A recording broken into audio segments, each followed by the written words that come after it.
கட்சி தலைவர் திரு பழனிசாமி அவர்கள் புலம்பிக் கொண்டிருக்கிறார். தன்னுடைய உட்கட்சி பிரச்சனையும் கூட்டணி பிரச்சனையும் மறைப்பதற்காக இன்றைக்கு அவர் அரசியல் அறிக்கை பண்ணிட்டு இருக்கிறார்.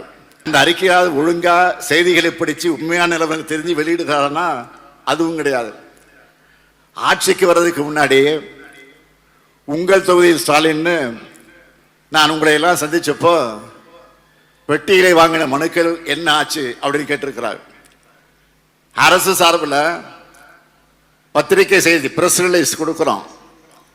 அது உடனே டிவி நியூஸ்ல வருது, சோசியல் மீடியாவில் வருது, மறுநாள் எல்லா நியூஸ் பேப்பர்லையும் வருது.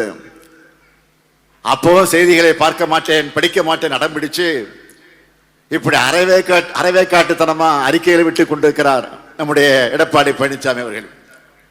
அவருக்காக இல்லைனாலும் மக்களுக்கான உங்களுக்காக நான் பதில் சொல்ல வேண்டியது என்னுடைய கடமை. ஏன்னா நான் பணியாற்றுவது உங்களுக்காகத்தான்.